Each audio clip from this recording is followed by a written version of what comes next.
এখন হচ্ছে last topic হচ্ছে আমাদের লেজি লোডিং, মানে কোন একটা কম্পোনেন্ট আসার মাঝখানে আমি কিছু একটা দেখাবো, এটাকে বলতেছে লেজি লোডিং। ঠিক আছে, এটা দেখি কিভাবে এটা করা যায়। ধরো আচ্ছা, আমরা প্রথমত এখানে একটা মেসেজ দিই, give me an example of React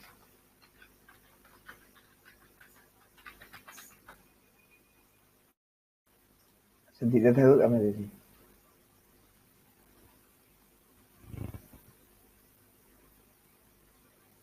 একদম সিম্পল, কোনো কঠিন কিছু না। আচ্ছা, আমি সব তাহলে রিমুভ করে দিচ্ছি। রিমুভ বলতে যেহেতু আমরা রিমুভ করলে আমাদের ওই আগের কোডিং গুলো চলে যাবে, এই জন্য আমরা কমেন্ট আউট করে ফেলি। ঠিক আছে, কমেন্ট আউট করে ফেলবো। ব্যাস, তাহলে আমরা নিচে আবার কাজ শুরু করি। তাহলে ধরো আবার আগের মতো এক্সপোর্ট ডিফল্ট, আমাদের কিন্তু এই যেখানে ফাঁকা হয়ে গেছে, দেখো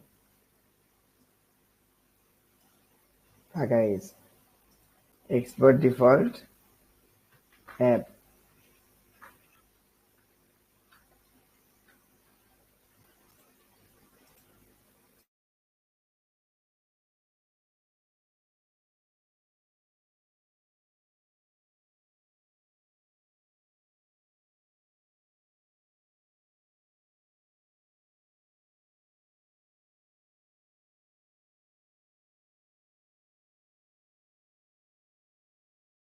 শুনতেছ? জি ভাই। যে অ্যাপটা দেখে চেঞ্জ হয়ে গেছে। এক্সপোর্ট ডিফল্ট অ্যাপ, কি অ্যাপটা চেঞ্জ হয়ে যাবে? ও আচ্ছা, ফাংশন দিতে হবে তো, এই জন্য চেঞ্জ হয়ে যাচ্ছে। ধরো এটা কিছু একটা রিটার্ন করলো, ধরো রিটার্ন ডি লোডিং, কিছু একটা ধরো এটা দেখাচ্ছে, দেখছে লোডিং। তাহলে আমরা শুধুমাত্র এখন অ্যাপ থেকে যেহেতু এটা পাচ্ছে, অ্যাপের মধ্যে লোডিং লিখছি, শুধু লোডিং আসতেছে। এখন তাহলে আমরা দেখবো যে কিভাবে আমরা লেজ ইউজ করতে পারি। এই দেখো, সিম্পলি রিয়াক্টের এটা একটা মানে হুক, মানে একটা কম্পোনেন্ট আর কি, রিয়াক্ট যেটা আমাদের বিল্ট ইন দিচ্ছে।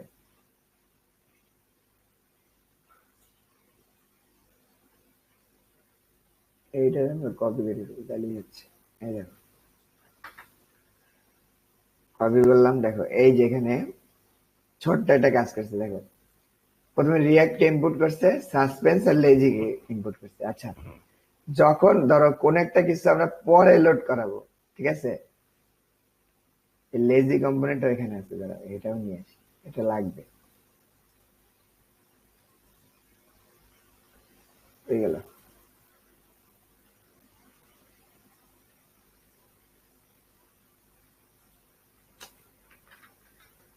ওরা যে কি একটা কম্পোনেন্ট দিছিল, ওটা আমার লাগবে। আচ্ছা, এই যে লেজি কম্পোনেন্ট, ঠিক আছে, এটা তাহলে আমরা বানাইনি।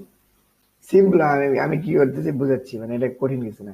ধরো একটা কম্পোনেন্ট বানাইলাম, এই যে কম্পোনেন্টটা পরে আসবে সেই কম্পোনেন্টটা বানাইলাম, ঠিক আছে। নিউ নেম দিলাম লেজি কম্পোনেন্ট, মানে যেটা পরে আসবে এরকম একটা কম্পোনেন্ট, ডট জেস। তাহলে এই যে এখানে এই ধর একটা কম্পোনেন্ট বানাইছি, এর মধ্যে খালি লেখা আছে কিছু না, this is a lazy loaded component, এটুকু লেখা আছে, আর কিচ্ছু না, একদম সিম্পল। আর এটা আমি এক্সপোর্ট করে দিচ্ছি, বাস, এটা এতটুকু। ঠিক আছে, একটা কম্পোনেন্ট, তাহলে এটা অ্যাপের মধ্যে ধরো লোড করবো, এখানে তাহলে আমরা ইম্পোর্ট করলাম। এই দেখো ইম্পোর্ট কিন্তু করছে, ঠিক আছে, কিন্তু ডাইনামিক্যালি দেখো ইম্পোর্ট দিয়া এই যে ফাংশনের মধ্যে ইম্পোর্ট দিল, মানে আমরা কিন্তু নর্মালি ইম্পোর্ট করি এইভাবে, দেখো যে ইম্পোর্ট এইভাবে কিন্তু ইম্পোর্ট করি নর্মালি, তাই না? কিন্তু খেয়াল করো, এইভাবে যদি ইম্পোর্ট করো তাহলে এইটা হচ্ছে ওই প্রজেক্ট বিল হওয়ার আগেই এই ফাইলটা চলে আসবে, মানে রেডি হয়ে যাবে। মানে ধরো তুমি যখন প্রজেক্টটা রান করছো তার আগেই কি হয়ে যাবে, এটা চলে আসবে। কিন্তু আমরা চাচ্ছি এটা আসবে পরে, যাতে ধরো ক্লায়েন্টের ইন্টারনেট স্পিড একটু কম, তখন আগেই যদি এটা লোড করে দেয় তাহলে হচ্ছে গিয়ে প্রথমে আসতেই লেট হয়ে যাবে অনেক। আমার কথা হচ্ছে আগে আসুক, তার পেজটাকে আসুক, মানে আইসাকে লোডিংটা দেখাক, এটা আমি চাই। ঠিক আছে, তাহলে লোডিং দেখাতে দেখাতে তুমি এটা নিয়ে আসবা পিছন থেকে। তখন তুমি এটা এভাবে ইম্পোর্ট না করে এই যে এইভাবে ইম্পোর্ট করবে। এই দেখো, এই যে এতটুকু, এই যে আমি দেখা দিচ্ছি, যে এইভাবে ইম্পোর্ট করবে ফাংশন আকারে। জাস্ট এইটাকে তুমি ঢুকাই দেবে লেজির ভিতরে। ঠিক আছে, এই যে লেজি, তাহলে দেখো লেজির মধ্যে যদি এইভাবে ইম্পোর্ট করে, যে এইভাবে লেজির ভিতরে, এই যে আমি এটা কেটে দিচ্ছি, এই যে লেজির ভিতরে যদি এইভাবে ইনপুট করো, তাহলে এই ফাংশনটা লেটে আসবে, বুঝছো? যখন দরকার তখন আসবে। আসার পরে তুমি ওই কম্পোনেন্টটাকে এখানে সেভ করে রাখলা, তারপরে এই কম্পোনেন্টটাকে এখানে দিয়ে দিলা মাঝখানে। এটা আমি কেটে দিচ্ছি, এই যে ওই কম্পোনেন্টটাকে দিয়ে দিলা, তাহলে এই কম্পোনেন্টটা কিন্তু পরে আসবে। দেখো এখন আমরা যদি দেখি, ওই আমাদের কোড করি,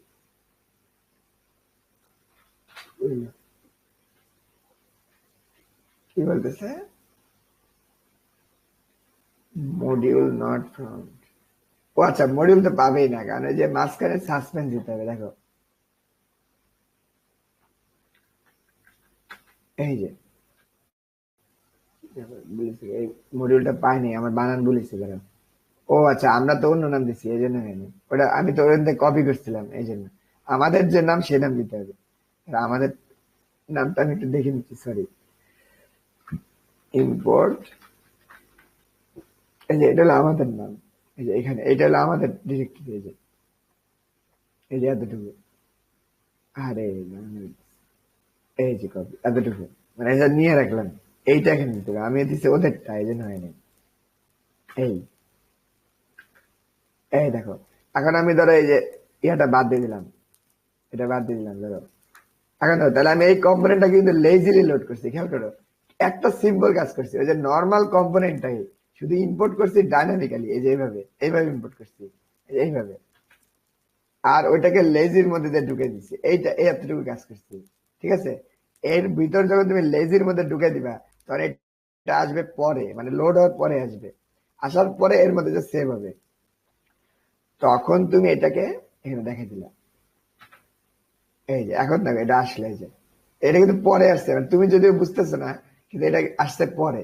দেখো এই যে, যেহেতু এটা খুবই সিম্পল জিনিস, মানে আসতে বেশি টাইম লাগতেছে না, এই জন্য মানে তুমি বুঝতে পারতেছো না। কিন্তু ধরো এমন হলো ডাটাবেস থেকে কিছু একটা নিয়ে এটি আসবে, তখন কিন্তু এটা আসতে একটু সময় লাগবে। দেখো এই যে এখন করতে পারো কি, যেহেতু এটা লেজি কম্পোনেন্ট, তুমি এটাকে লেজি হিসেবে নিয়ে আসছো, এখন তুমি এটাকে সাসপেন্স দিয়ে মোড়া দিতে পারো। এই যে সাসপেন্স দিয়ে মোড়া দিতে পারো এটাকে, দেখো।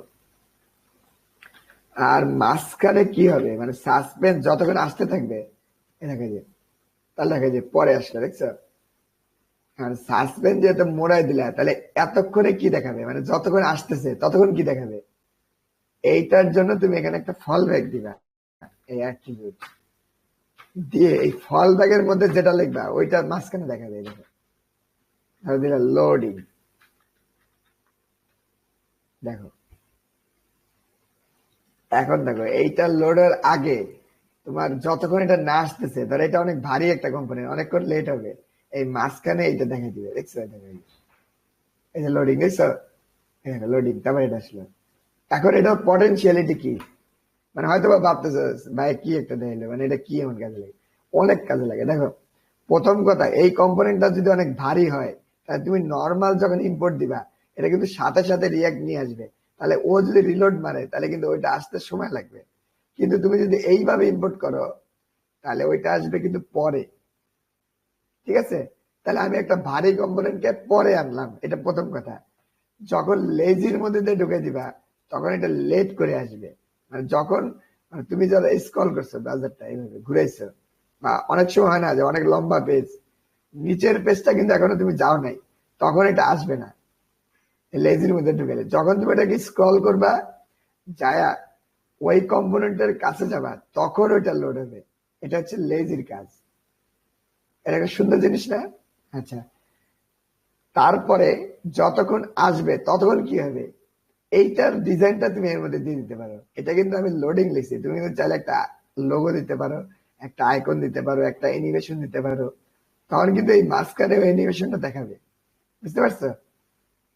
আর এইটাকে তুমি বাইরে থেকে আবার ইম্পোর্ট করে এখানে আনতে পারো। মানে যদি কোডিং সুন্দর চাও, আমি তো এক লাইনে দেখাই দিলাম, তখন দেখবা যে এই লোডারটা দিয়ে এই লেজি কম্পোনেন্ট আসবে, এই যে এখন যেমন আসতেছে। তাহলে কত সুন্দর একটা জিনিস না? আচ্ছা, এখন রিফাত বলে, এটা কি বুঝতে পারছো?